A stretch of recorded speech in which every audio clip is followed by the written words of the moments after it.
Satyaraj loss में आप सभी का बहुत बहुत स्वागत है। आज का टॉपिक है इंटरिम इंजंक्शन या अस्थायी व्यादेश। इसका दूसरा नाम भी है टेम्पोररी इंजंक्शंस। तो आज इस इंजंक्शन या व्यादेश से संबंधित प्रावधान यानी सेक्शंस और ऑर्डर के बारे में जानेंगे। ये क्यों इशू किए जाते हैं और कब इशू किया जाता है इसके बारे में जानेंगे, और साथ ही साथ अगर ये इशू किया भी जाता है तो इसका अगर उल्लंघन होता है तो क्या प्रावधान है, उनसे सारे संबंधित जो भी प्रावधान है इंजंक्शन व्यादेश खासकर टेम्पोररी इंजंक्शन संबंधित, वो आज हम इस वीडियो के माध्यम से कवर करेंगे। तो पहले एक प्रॉब्लम को देखते हैं और प्रॉब्लम के माध्यम से आज के टॉपिक को समझने का प्रयास करते हैं। तो फ्रेंड्स, प्रॉब्लम ये है कि ए एक बिल्डर है, बी जो है प्रॉपर्टी ओनर है, यानी कि बी जो है ए से कांटेक्ट किया है कि इस प्रॉपर्टी यानी कि जो प्लॉट है उस पे ए घर बना करके बी को देगा। ठीक, सब कुछ ठीक चल रहा था, लेकिन जब बी ने देखा कि जो बिल्डर का जो काम है वो बहुत ही शॉर्टी है, तुच्छ क्वालिटी का है, बहुत ही अननेसेसरी डिले हो रहा है, इनऑर्डिनेट डिले हो रहा है कंस्ट्रक्शन करने में। तो इन्होंने जो कॉन्ट्रैक्ट किया हुआ था, यानी एक एग्रीमेंट के माध्यम से जो लाइसेंस दिया था ए को कि आप मेरे प्लॉट पे घर बनाओ, उन्होंने इनको सूचना देकर के उस लाइसेंस को रद्द कर दिया। क्यों? क्योंकि बहुत ज़्यादा डिले हो रहा था और इनकम्प्लीट था। ठीक है, और जो काम था वो उस क्वालिटी का नहीं था जैसा बी चाह रहा था। ठीक, जब इस दोनों कॉन्ट्रैक्ट टूट गया, बी ने लाइसेंस को रिवोक कर दिया, रद्द कर दिया, तो ए जो है ग्रसित होकर के उसने एक सूट फाइल कर दिया, suit for recovery for ₹50 lakh, 50 lakh का रिकवरी का सूट फाइल कर दिया। बी ने भी इसके खिलाफ एक सूट फाइल किया, suit for recovery of 12 lakh, यानी कि 12 लाख एडवांस दिया था, उस पैसे को वापस चाहता था। ए ने इस सूट को अपोज किया कि अच्छा, बी ने जो है सूट फॉर रिकवरी फाइल किया ही है, साथ ही साथ एक इंजंक्शन के लिए मांग की। इंजंक्शन क्या था कि ए को उसके प्लॉट पे ना नहीं दिया जाए, ठीक, और आगे का कोई भी काम जो है वो ए बी के प्लॉट पे या प्रॉपर्टी पे नहीं करेगा। इस बात का इंजंक्शन जो है वो न्यायालय से चाह रहा था। ठीक, अब ए ने इसको अपोज किया और न्यायालय से कहा कि अगर इंजंक्शन ग्रांट कर दिया जाता है बी के फेवर में तो इससे तो उसका पैसा ही फंस जाएगा और साथ ही साथ एक तरह से डिग्री हो जाएगी जो कंफर्म हो जाएगा, और मैंने जो काम किया है उसका पैसे नहीं मिल पाएगा, जो 50 लाख रुपए मेरा बनता है वो भी नहीं मिल पाएगा, और एक तरह का डिग्री हो जाएगा जो मेरा बहुत नुकसान कर जाएगा। इसलिए इंजंक्शन इसको ग्रांट न किया जाए, क्योंकि एक तो पैसा बाकी है और दूसरा जो उन्होंने लाइसेंस रिवोक किया है, रद्द किया है, वो गलत है, वो तरीका सही नहीं है। ठीक, तो अब हमें ये डिसाइड करना है कि ये जो इंजंक्शन एप्लीकेशन बी ने मूव किया हुआ है वो कितना सख्त है, यानी कि इस एप्लीकेशन को क्या अलाउ किया जाएगा या नहीं किया जाएगा। आज के प्रॉब्लम में जो क्वेश्चन है वो यही है। तो आज हम पहले इंजंक्शन को डिटेल में देखते हैं, इसके प्रावधान को देखते हैं, ये कब ग्रांट किया जाता है, इसको न ग्रांट करने से क्या नुकसान हो सकता है, या ग्रांट होने के बाद जो फॉलो ना करे, जिसके खिलाफ इंजंक्शन पास किया गया है, अगर वो डिसओबे करे तो उसके क्या परिणाम होते हैं। इन सबको जानते हुए, केस लॉ को देखते हुए पहले इंजंक्शन को समझते हैं, खासकर टेम्पोररी इंजंक्शन को, और उसके बाद जो है फिर हम इस प्रॉब्लम को सॉल्व करने का प्रयास करेंगे। तो फ्रेंड, इंजंक्शन पहले से बता दें कि इंजंक्शन क्या होता है। एक तरह का ये जुडिशियल ऑर्डर होता है जो न्यायालय एक पार्टी को कहती है कि या तो ये काम करे या ये काम ना करे, तब तक जब तक सूट पेंडिंग है, यानी कि वो ऑर्डर तब तक एप्लीकेबल रहेगा जब तक कि सूट पेंडिंग। एक बार सूट डिसाइड हो गया तो फिर इंजंक्शन का भी डिसीजन हो जाएगा, फिर कोर्ट जैसा फाइनली ऑर्डर करेगी। ठीक, तो यानी कि ये जुडिशियल ऑर्डर दो प्रकार का होता है। एक तो ऐसा ऑर्डर होता है जो ये एग्जिस्ट करता है जब तक कि सूट पेंडिंग है, एक बार सूट डिसाइड हो गया तो वो इंजंक्शन ऑटोमेटिकली लैप्स हो जाता है। और एक जो आदेश होता है वो डिसीजन के साथ आता है, यानी कि जिसे हम परमानेंट इंजंक्शन कहते हैं या परपेचुअल इंजंक्शन कहते हैं। ठीक है, तो एक तो सूट के दौरान ही पास किया जाता है। एक सूट का जब समापन हो जाता है, उसके फाइनली जब ट्रायल खत्म हो जाता है, डिग्री पास कर दी जाती है, तो उसके साथ ही इंजंक्शन पास की जाती है, इसे परमानेंट इंजंक्शन कहा जाता है। ठीक, तो इस तरह देखा जाए तो इंजंक्शन जो है कुल 3 प्रकार के होते हैं। पहला तो एक टेम्पररी होता है जो जिसकी लाइफ जो है till the suit is pending या till next order of the court तक ये अलाउ होता है, उसके बाद ये खत्म हो जाता है। दूसरा होता है परमानेंट इंजंक्शन जो कि डिग्री के साथ पास होती है, हमेशा के लिए होता है, जो कोर्ट जो आदेश कर देगी कि हमेशा के लिए फॉर एवर, इसे इसको कहते हैं परपेचुअल यानी चिरस्थायी, इसकी कोई समय सीमा नहीं होती है। ठीक है, और ये डिग्री के साथ पास की जाती है जब सूट फाइनली डिसाइड हो जाता है। और तीसरा है मैंडेटरी इंजंक्शन जो कुछ समय के लिए एक प्रोहिबिशन, जिसे हम प्रोहिबिटरी इंजंक्शन भी कहते हैं, जिसे न्यायालय एक जुडिशियल ऑर्डर के माध्यम से एक व्यक्ति को कहता है कि आप ये काम नहीं करोगे, वो समय सीमा बांध देती है। ठीक, तो अब देखें कि इसका जो आपको डिटेल जो मिलेगा, खासकर आपका परमानेंट और मैंडेटरी इंजंक्शन का डिटेल जो मिलेगा आपको स्पेसिफिक रिलीफ एक्ट में मिलेगा 1963 में। ठीक, और टेम्पररी इंजंक्शन का जो प्रावधान है वो आपको मिलेगा सिविल प्रोसीजर कोड 1908 में।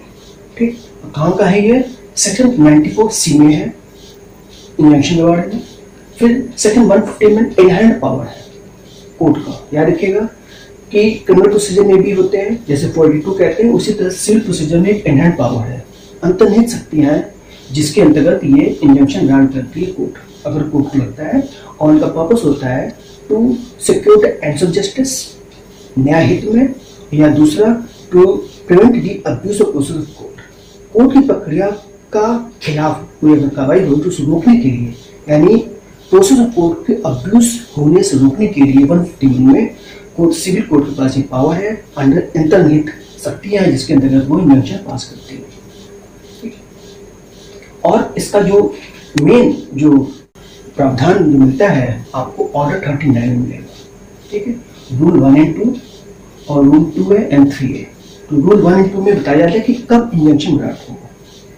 ठीक, तो रूल 1 2 में बता दें आपको कि इसमें कुल जो है 5 ग्राउंड दिया हुआ है जहां पर न्यायालय को अगर लगता है तो वो इंजंक्शन ग्रांट कर सकती है during the pendency of the suit. याद रखिए इंजंक्शन ग्रांट होता है वो ये टेम्पोररी इंजंक्शन के लिए है सारे। ठीक है, मैंने पहले बताया परमानेंट और मैंडेटरी जो है आपको स्पेशल रिलीफ एक्ट में मिलेगा। ठीक, तो रूल 1 एंड 2 ये कहता है कि जब कोर्ट को लगता है कि जो सूट प्रॉपर्टी है, विषय वस्तु है, it is may be subject to wasted या डैमेज या एलाइनेट कर दिया या उसको ट्रांसफर होने के चांसेस है, सूट में पेंडिंग है और सब्जेक्ट मैटर का जो विषय वस्तु है या तो वेस्ट होने का चांस है, ऐसा लग रहा है न्यायालय को, या वो डैमेज हो सकता है या अलाइनेट हो सकता है, किसी को ट्रांसफर हो सकता है, तभी इंजंक्शन ग्रांट की जाती है। ठीक है, एक ग्राउंड ये है। दूसरा, जहाँ पर डिफेंडेंट ऐसे सब्जेक्ट मैटर को या तो डिस्पोज करने के चक्कर में पड़ा है या रिमूव करना चाहता है, इसलिए जिससे कि जो लेनदार है, क्रेडिटर है, उसे डिफ्रॉड कर सके, उसके साथ धोखेधड़ी कर सके। तो ऐसा जब संभाला लगता है तो सब्जेक्ट प्रॉपर्टी या विषय वस्तु को रोकने के लिए इंजंक्शन ग्रांट की जाती है। ये दूसरा ग्राउंड है जो रूल 1 एंड 2 में दिया हुआ है।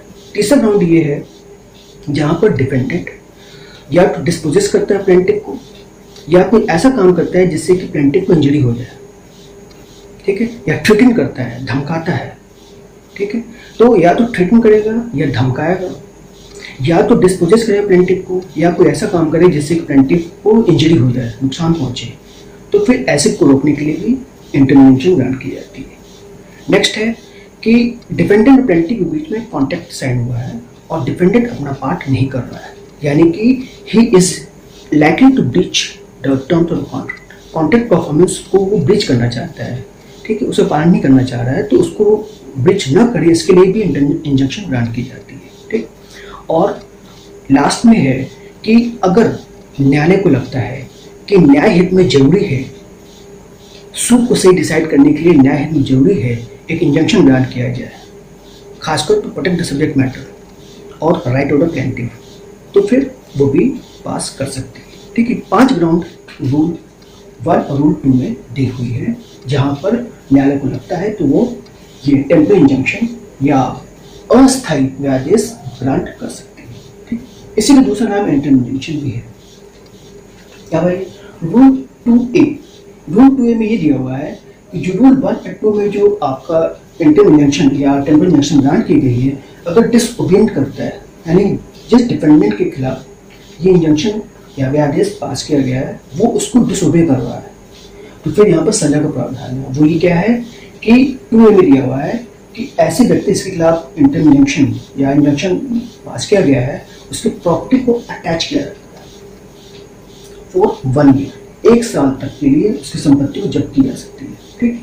या तो 3 महीने के लिए उसे सिविल डिटेंशन, याद रखिएगा सिविल डिटेंशन में एक प्रिजन अलग होता है, एक सिविल डिटेंशन होता है जो सिविल न्यायालय में होते हैं, वहां पर 3 महीने के लिए उसे कारावास दी जा सकती है, ठीक। और सेक्शन 3A में दिया हुआ है कि जिस न्यायालय में ऐसा एंटरम इंजंक्शन का एप्लीकेशन जो व्यक्ति मूव करेगा उसको 30 दिन के अंदर, यानी विदिन 1 मंथ, ठीक। हालांकि मंथ में कई दिन होते हैं, कभी 28 को, कभी 30 को, 31 होता है, लेकिन यहाँ पर डेट फिक्स है, विदिन 30 डेज, 30 दिन के अंदर वो एप्लीकेशन डिसाइड करना जरूरी है न्यायालय को, या तो वो अलाउ करें या तो वो डिसमिस कर दें, ठीक। ये सारे प्रावधान इसमें दिए गए हैं। अब हम आते हैं तो ये देखिए कि यूपी अमेंडमेंट एक्ट है 1981 में, इसी में रूल ऑर्डर 39 रूल 222 में, ठीक है। यूपी अमेंडमेंट याद रखिएगा, पूरे भारत में नहीं है ये, उत्तर प्रदेश में अपना एक स्टेट अमेंडमेंट किया हुआ है, खासकर ऑर्डर 39 रूल 2 करके किया हुआ। इसमें 7 ग्राउंड दिए, जिसमें कहा गया है कि इन 7 ग्राउंड पे एंटरम इंजंक्शन ग्रांट नहीं की जाएगी, ठीक है। वो 7 ग्राउंड कौन कौन से बताते हैं आपको। पहला ग्राउंड ये है कि ऐसे में एंटरम इंजंक्शन या आपका टेम्पररी इंजंक्शन ग्रांट नहीं किया जाएगा जहां पर, या उस सिचुएशन में जहां पर परमानेंट इंजंक्शन सेक्शन 38 और section 41 of the special relief act के अंतर्गत नहीं कर सकते। अगर परमानेंट इंजंक्शन आप नहीं दे सकते तो वहां पर टेम्पररी इंजंक्शन भी ग्रांट नहीं हो सकता। ये पहला कंडीशन यूपी अमेंडमेंट एक्ट में है, ठीक। दूसरा कंडीशन क्या है कि ऐसा कोई भी इंजंक्शन इसलिए पास नहीं की जाएगी इन ऑर्डर टू रिस्ट्रेन, क्या रिस्ट्रेन करना है, order of termination, retirement, transfer या डिसमिसल। ऐसा कोई ऑर्डर हो गया अगेंस्ट गवर्नमेंट ऑफिसर्स, यानी गवर्नमेंट सर्वेंट के खिलाफ कोई टर्मिनेशन का ऑर्डर है, रिटायरमेंट का ऑर्डर है, ट्रांसफर का या डिसमिसल का है, उस ऑर्डर को रिस्ट्रेन करने के लिए इंजंक्शन ग्रांट नहीं किया जाएगा, ठीक। तीसरा राउंड ये है कि अगर कोई डिसिप्लिनरी प्रोसीडिंग चल रही है किसी गवर्नमेंट ऑफिसर्स या गवर्नमेंट ऑफिसर या गवर्नमेंट सर्वेंट के खिलाफ, तो उसको रोकने के लिए भी इंटरम इंजंक्शन ग्रांट नहीं किया जाएगा, ठीक। फिर इसके बाद ऐसा कोई इलेक्शन चल रहा है या होने वाला है, उसको रोकने के लिए भी इंजंक्शन ग्रांट नहीं होगा, ठीक है। नेक्स्ट है कि अगर कोई गवर्नमेंट ऑक्शन यानी सरकारी कोई नीलामी हो रही है किसी चीज की, तो उसको रोकने के लिए भी इंजंक्शन ग्रांट नहीं होगा, ठीक है। नेक्स्ट है कि गवर्नमेंट ने कोई रिकवरी प्रोसीडिंग स्टार्ट कर रखी है रिलेटेड टू लैंड रेवेन्यू, याद रखिएगा लैंड रेवेन्यू संबंधित कोई रिकवरी स्टार्ट कर रखी है, उस प्रोसीडिंग को यानी recovery proceeding of land revenue started by the government, उसको भी रिस्ट्रेन करने के लिए कोई भी इंजंक्शन ग्रांट कोर्ट नहीं करेगी, ठीक है। और लास्ट है कि अगर कोई ऐसा डायरेक्शन, ठीक है, या रेफरेंस यूनिवर्सिटी के चांसलर को कोई डायरेक्शन दी गई है या रेफरेंस दिया गया है, तो उसको रोकने के लिए भी किसी प्रकार का इंजंक्शन ग्रांट नहीं किया जाएगा, ठीक। ये रिस्ट्रिक्शन दिए हुए हैं आपके ऑर्डर 39 रूल 22 करके, याद रखिए ये सिर्फ उत्तर प्रदेश में लागू है और राज्यों में लागू नहीं है। इसके कुछ सिद्धांत है, उसमें 5 ग्राउंड दिया हुआ है कि कब किसी भी न्यायालय को एंटरम इंजंक्शन या टेम्पररी इंजंक्शन दिया जाता है। याद रखिए सिद्धांत लागू कहाँ होगा, ये सेक्शन 151 में लागू होता है, जहाँ पर अंतर्निहित शक्तियां का इस्तेमाल न्यायालय करती है, तो उस समय वो सिद्धांत को देखती है। एक तो उनके पास ये भी है कि ऑर्डर 39 के रूल 1-2 को देख ले, या 94C में ग्रांट कर सकती है, लेकिन इनहैंड पावर इस्तेमाल तब होता है जब सीपीसी में कोई प्रक्रिया ऐसा नहीं दिया हुआ है, ठीक है, तो वहां पर इनहैंड पावर का इस्तेमाल किया जाता है।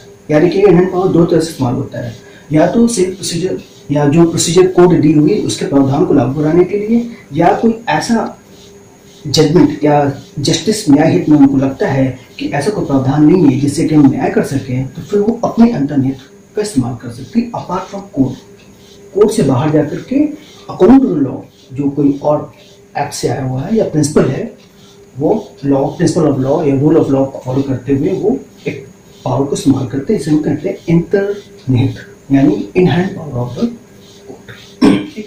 तो 151 में वो प्रिंसिपल को फॉलो करते हैं कि जो टेम्पररी इंजंक्शन से संबंधित है, जो कि इसमें 5 ग्राउंड है। वो प्रिंसिपल क्या कहता है? पहला ये कि जिस सूट को डिसाइड कर रहे हैं उसमें लग रहा है कि इसमें सब्सटेंशियल पोर्शन ऑफ लॉ यानी कि कानून का कोई सार्वभौम प्रश्न इसमें इन्वॉल्व है, यानी substantial portion of law involve है, और ऐसे मॉनिटरी इंजंक्शन ग्रांट करते हैं। ठीक। दूसरा ग्राउंड ये है कि स्टेटस क्यू यानी यथास्थिति बनाए रखने के लिए जरूरी है, जैसे कि हम न्याय हित में किसी के साथ भेदभाव ना हो, प्लेंटिफ को न्याय दे सके, इसलिए भी न्याय हित में, ठीक है, वो एक सुमोटो आदेश पारित करते हैं, उसे हम कहते हैं इंटरवेंशन। ठीक।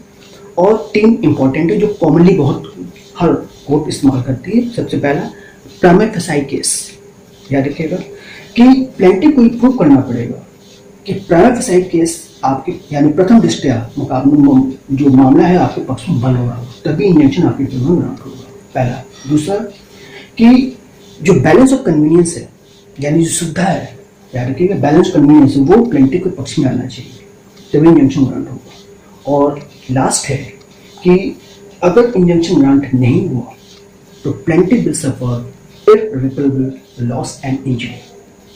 ठीक है। अपूरणीय क्षति हो सकती है अगर ये अस्थायी व्यादेश प्लेंटिफ वादी के पक्ष में नहीं दिया गया तो। ठीक है। ये है आपका प्रिंसिपल जो कि नॉर्मली हर न्यायालय, चाहे वो डिस्ट्रिक्ट कोर्ट हो, हाई कोर्ट हो या सुप्रीम कोर्ट हो, ये 3-4-5 चीज की जोर देखती है। पहला तो यहाँ substantial portion of law involve हो, सुमोटो, ठीक है, यानी कि यथास्थिति बनाने के लिए आदेश कर सकती है। तीसरा प्राइमा फेसाई केस बन रहा हो प्लेंटिफ के पक्ष में। चौथा बैलेंस कन्वीनियंस के पक्ष में बन रहा हो। और लास्ट में कि अगर इंजंक्शन न ग्रांट किया गया तो वादी को अपूरणीय क्षति हो सकती है, यानी इररिपरेबल लॉस एंड इंजरी हो सकता है, तो उसको रोकने के लिए भी ये इंजंक्शन पास किया जाता है। ठीक। अब देखते हैं कि आखिर इंजंक्शन पास करने की जरूरत क्या है, क्या मकसद क्या है, एम। तो एम याद रखिएगा, उसमें 3 पॉइंट है। पहला कि secure the ends of justice, न्याय हित में, ठीक है, पहला। दूसरा कि जो सब्जेक्ट मैटर है उसको प्रोटेक्ट करने के लिए इंजंक्शन ग्रांट किया जाता है। और तीसरा to fortify the value of degree. देखिए एम क्या है, अगर इंटरम इंजंक्शन ग्रांट नहीं करेंगे और न्यायालय जिस विषय वस्तु पे इतनी बहस कर रही है, इतनी ट्रायल कर रही है, पता चला वो डैमेज हो गया, तो डिग्री पास करने का फायदा क्या होगा, और कहाँ न्याय दे पाएगी न्यायालय। इसलिए जिस विषय वस्तु पे वो निर्णय कर रही है या ट्रायल चला रही है, इतने कागजात मंगा रहे हैं, इतने से गवाह आ रहे हैं, तो न्याय हित में फाइनली जो फाइट करेगा उसको न्याय दे सके, इसलिए इंजंक्शन ग्रांट किया जाता है। फ्रेंड, ये इंजंक्शन के सारे प्रावधान। अब हम आते हैं अपने मेन क्वेश्चन पे। तो यहाँ पर आप देख रहे हैं कि ए और बी के बीच में डिस्प्यूट अराइज होता है। ये बिल्डर है, ये प्रॉपर्टी ओनर है, लेकिन ये इतने धीरे धीरे काम कर रहे हैं, इनकी क्वालिटी भी इतनी बेकार है कि फाइनली जो बी जो है, जो प्रॉपर्टी ओनर है, उन्होंने जो लाइसेंस दिया था अपने प्लॉट पे काम करने के लिए या घर बनाने के लिए, हाउस बनाने के लिए, वो रिवोक करना पड़ा। और फाइनली जो है उन्होंने एक सूट फॉर रिकवरी फाइल की 12 लाख रुपए की, जिसमें कि इंजंक्शन पे डिमांड की गई है। और इंजंक्शन में क्या है कि ए को प्लॉट पे ना दिया जाए और बी जब चाहे अपने प्लॉट पे जा सके, ये इंजंक्शन चाहिए। ठीक। अब देखिए इंजंक्शन का कंडीशन आप देख रहे हैं और ए का पोजीशन देखते हुए आप समझ सकते हैं कि ये बी जो है, मानी बात है कि जब कोई व्यक्ति कॉन्ट्रैक्ट कर रहा है और कॉन्ट्रैक्ट के हिसाब से कोई काम ना हो, तो मानी बात है कि जो प्रॉमिसर है, ये प्रॉमिसर है, प्रॉमिसी है, ठीक है, तो मानी बात है कि ये लाइसेंस रिवोक कर देगा। लाइसेंसर कोई ऐसा काम करने के लिए नहीं कहेगा कि जो इसकी क्वालिटी बहुत ही खराब हो, तो मानी बात है कि वो रद्द कर दिया और फाइनली इंजंक्शन चाह रहा है न्यायालय से। तो ऐसे मामले में देखा जाए तो जब इनका स्टैंडर्ड ये हाल है, काम ठीक से हो नहीं रहा है, तो ऐसे में कोई भी लाइसेंस रिवोक कर ही सकता है। ठीक। और इसलिए इस कंडीशन को देखते हुए B is entitled to injunction. ठीक है। और न्यायालय जो है एक इंजंक्शन पास करेगी जिसमें एक रिस्ट्रेन किया जाएगा कि आप बी के प्रॉपर्टी पे नहीं जाएंगे, ठीक है। और जो कुछ भी आपका वहाँ पर सामान है उसको उपकरण हटा लीजिए, और साथ ही ये भी डायरेक्शन दिया जाएगा कि आप ऐसा कोई भी काम नहीं करेंगे जिससे बी को अपने प्रॉपर्टी पे आने में या अपने प्रॉपर्टी का इस्तेमाल करने में किसी प्रकार का नुकसान हो या ऑब्स्ट्रक्शन हो या अवरोध हो, ठीक। ये इंजंक्शन पास हो। साथ ही जो एक ये कहना है कि इसका अमाउंट बाकी है, और दूसरा ये कहना है कि जो लाइसेंस है ये रिवोक किया गया वो गलत तरीके से किया गया है, तो न्यायालय इसमें ये कहेगी कि भाई ठीक है, ये मैटर ऑफ डिस्कशन है, फैक्ट जब आएगा तो उस पर डिसाइड होगी। और रही बात आपका जो लाइसेंस रिवोक किया गया रॉन्गली, तो that B subject to damages, उसकी क्षतिपूर्ति की जाएगी अगर आप हकदार हैं तो, ठीक है। That's other matter. लेकिन अभी फिलहाल जब तक फाइनली डिसाइड नहीं होता है आप इनके प्लॉट पे नहीं जाएंगे और ना ही ऐसा कोई काम करेंगे भी अपने प्लॉट का सही ढंग से इस्तेमाल कर सके, ठीक। That's it. तो फ्रेंड, ये है इंजंक्शन पे शॉर्ट में इसके टर्म्स यानी प्रावधान, सेक्शंस, ऑर्डर। और एक बात और बता दें कि इंजंक्शन से संबंधित एक केस लॉ है बहुत इंपॉर्टेंट, मनोहर लाल वर्सेस सेठ हीरालाल, 1969 सुप्रीम कोर्ट का केस है ये, जिसमें अपेक्स कोर्ट ने हेड किया हुआ है कि इंजंक्शन सेक्शन 151 में दी जाए चाहे ऑर्डर 39 में दी जाए, ये बहुत जरूरी है देना, खासकर दो काम के लिए, to secure the ends of justice and to prevent the abuse of procedure court, न्याय हित में, और दूसरा कोर्ट की प्रक्रिया का उल्लंघन न हो, इसलिए भी इंजंक्शन देना जरूरी है। और तब भी देना चाहिए भले ही ऑर्डर 39 के रूल 1 और 2 में टोटली कवर्ड न हो, तो भी अगर प्राइवेट साइड केस लगता है कि इंजंक्शन देना चाहिए तो कोर्ट को देना चाहिए, ठीक है। और एक और बता दें कि अगर इंजंक्शन किसी ने अप्लाई किया हुआ है और यहाँ पर ऑर्डर 39 रूल 3 में अगर केस डिसाइड नहीं होते या डिसाइड कर देते हैं या फाइनली एप्लीकेशन को रिजेक्ट कर देते हैं, तो अगर वो डिसमिस करते हैं तो इसके खिलाफ जो है आपके पास दो रेमेडी है। पहला तो ये है कि आप इसका रिवीजन कर सकते हैं under section 115 of the civil procedure code, revision होगा। दूसरा आप अपील भी कर सकते हैं ऑर्डर 43 रूल 1 स्मॉल r में, ठीक। Thanks for watching video. अगले वीडियो में हम नया प्रश्न, उसके उत्तर, उससे संबंधित प्रावधान, केस लॉ के साथ आपके समक्ष प्रस्तुत होंगे। तब तक के लिए जय हिंद, वंदे मातरम।